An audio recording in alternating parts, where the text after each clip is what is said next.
အားလုံးပဲမင်္ဂလာပါရှင်ဒီနေ့မှာတော့အသီးဆုံးထောပတ်ထမင်းနဲ့နေပါလီစတိုင်စိတ်သားချန်နီလေးကိုမျှဝေပေးသွားမှာဖြစ်ပါတယ်ရှင်အရင်ဦးဆုံးစိတ်သားကိုအရသာနယ်ပြီးတော့နှက်ထားပါမယ်ရှင်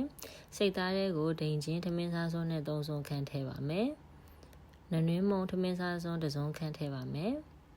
အယောင်နေမုံကိုလည်းထမင်းစားစွန်းနဲ့1စွန်းခန့်ထည့်ပါမယ်ရှင်အမွှေးနဲ့တာအတွက်ကတော့မဆလာကိုထမင်းစားစွန်း1စွန်းခန့်ထည့်ပါမယ်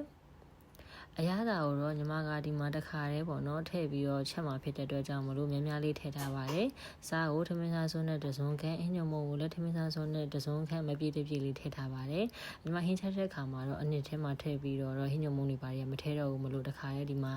နေပြီးတော့နှက်တဲ့ထဲမှာထည့်ထားဖြစ်ပါတယ်စိတ်သားလေးတွေကိုတိချအရသာနေပြီးတော့နှက်ထားပြီးတော့ရေခဲတစ်တာထဲမှာနိုင်ဝက်လောက်ပေါ့နော်ထားပြီးတော့ချက်ရင်တော့ပို့ပြီးတော့စားကောင်းပါတယ်ညကလေးကနေပြီးတော့ပို့နှက်ထားနိုင်တယ်ဆိုလို့ရှိရင်တော့ပို့ကောင်းပါတယ်ရှင်အရသာနေပြီးတော့နှက်ထားတဲ့စိတ်သားတွေကိုစီတက်ပါမယ်ရှင်ရင်ဦးဆုံးစီထဲမှာကရဝေးရက်တွေထည့်ပြီးတော့စီတက်ပေးပါမယ်ကရဝေးရက်နဲ့လေးမွေးလာပြီဆိုလို့ရှိရင်တော့ခုနကအရသာနေပြီးတော့နှက်ထားတဲ့စိတ်သားလေးတွေထည့်ပြီးတော့လုံးပေးမှဖြစ်ပါတယ်မီးကိုအနည်းဆုံးထားပြီးတော့ရေလုံးဝမထည့်ဘဲနဲ့ဒီစီထဲမှာပဲပေါ့နော်စိတ်သားလေးတွေ80ရာခိုင်နှုန်းလောက်ကျက်တဲ့အထိပေါ့နော်ထည့်ထားပေးမှဖြစ်ပါတယ်ရေမထည့်ဘူးဖြစ်တဲ့အတွက်ကြောင့်မလို့မီးကိုအနည်းဆုံးထားပြီးတော့တစ်ဖက်ကိုမကြမကြလှန်ထားပေးရမှာဖြစ်ပါတယ်ရှင်အခုလိုပုံစံမျိုးနဲ့နိုင်ဝက်လောက်ချက်ပြီးတဲ့အခါမှာတော့စိတ်သားတွေကဒီ90ရာခိုင်နှုန်း80ရာခိုင်နှုန်းလောက်ကျက်သွားပြီဖြစ်ပါတယ်။ဟိုဒီကျက်သွန်ဖြူချင်းကိုကြိတ်ပါမယ်။ကျက်သွန်ဖြူကျက်သွန်ဒီချင်းကြိတ်ထားတဲ့ဟာတွေကိုခုနကစိတ်သားအိုးတယ်ပေါ့နော်။ထည့်ပြီးတော့မှထပ်ပြီးတော့ဒီချင်းကျက်သွန်ဖြူနဲ့နှီးမွေးလာတဲ့အထိမီးလေးနဲ့ထားပြီးတော့ထပ်ပြီးတော့လုံးပေးမှဖြစ်ပါတယ်။ညီမကစားအရသာအတွက်ကိုတော့စားနည်းနည်းထည့်လိုက်တယ်ပေါ့နော်။ဒါပေမဲ့ချုံမုံတို့တခြားအရသာတွေတော့ထပ်မထည့်တော့ဘူး။ဘာလို့လဲဆိုတော့စိတ်သားနဲ့တဲ့ထဲမှာညီမအရသာများများထည့်ထားပြီးသားဖြစ်လို့ပါ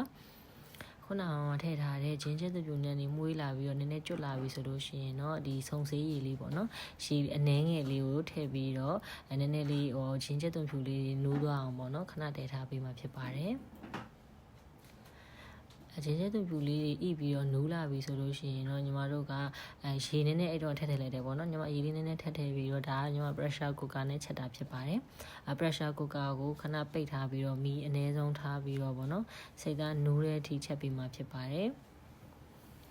်ဒါတော့ကိုလိုသလောက်အနေထားပေါ့နော်ရေတို့စီတို့အနေထားကိုကြည့်ပြီးလို့ရှိရင်တကယ်လို့လိုရဲဆိုလို့ရှိရင်ရေတွေပါလည်းထပ်ထည့်လို့ရတယ်ညီမကတော့ဒီမှာကရေနည်းနည်းလိုတယ်ဖြစ်တဲ့အတွက်ကြောင့်မလို့ရေနည်းနည်းထပ်ထည့်ပြီးတော့တစ်ခေါက်ထပ်ပြီးတော့တည်ရပါတယ်ခုနကတော့ကလေးကရေနည်းနည်းများများနည်းနည်းပိုထည့်လိုက်တယ်ဆိုလို့ရှိရင်တော့ဒုတိယချိန်တည်စရာမလိုပေါ့နော်ဒါညီမရေထည့်အနေဝါဖြစ်တဲ့အတွက်ကြောင့်မလို့နောက်တစ်ချိန်ထည့်ပြီးတော့ရေထပ်ထည့်ပြီးတော့တည်ထားပါတယ်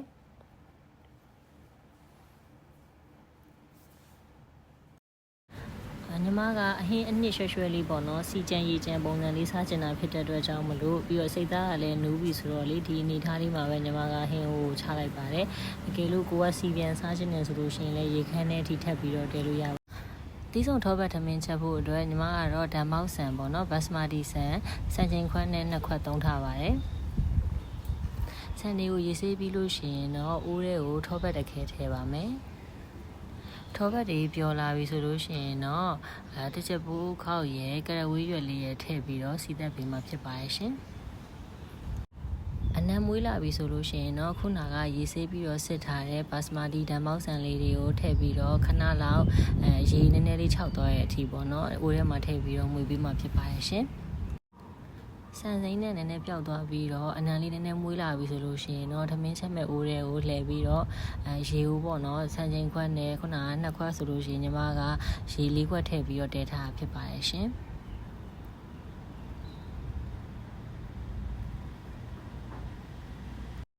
်အရသာအတွက်ကတော့စားကိုထမင်းစားစွန်းနဲ့တစ်စုံတကြားကိုထမင်းစားစွန်းနဲ့5စုံခန့်ထည့်ထားပါတယ်။တကယ်လို့အချိုကြိုက်တယ်ဆိုလို့ရှိရင်လည်းပို့ပြီးတော့ထည့်လို့ရပါတယ်။ညီမဒီ5စုံထည့်တာတော့အချိုကပုံမှန်ပဲပေါ့နော်။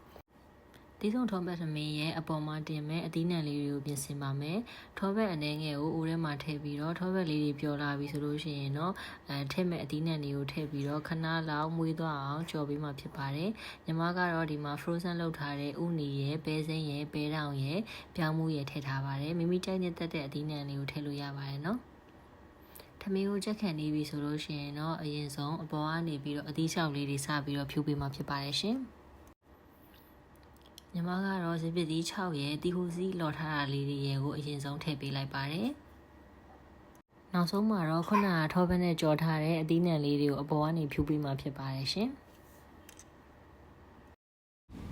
ဒီအပေါ်ကနေထည့်တဲ့အသီးနှံကတော့လေဒီကိုကြိုက်တဲ့အသီးနှံတွေထည့်လို့ရရပေါ့နော်ဒါညီမကတော့ဒီအလွယ်တကူညီမစီမှာရှိနေတဲ့ဒီ frozen အသီးနှံ6လေးတွေအကုန်လုံးကိုထည့်လိုက်တာဖြစ်ပါတယ်အခုဆိုရင်တော့အနမ်းရတာနဲ့ပြည့်စုံပြီးတော့အရန်ကိုစားလို့ကောင်းတဲ့သီးစုံထောပတ်တမင်လေးကျက်သွားပြီဖြစ်ပါတယ်ရှင်။ဆန်ရိုးလေးကလည်းမကြည့်ပဲနဲ့ကော့ကော့လေးနဲ့အရန်ကိုစားလို့ကောင်းပါတယ်။ဒီနေပါလီစတိုင်းစိတ်သားနဲ့လေးရဲ့တွဲပြီးတော့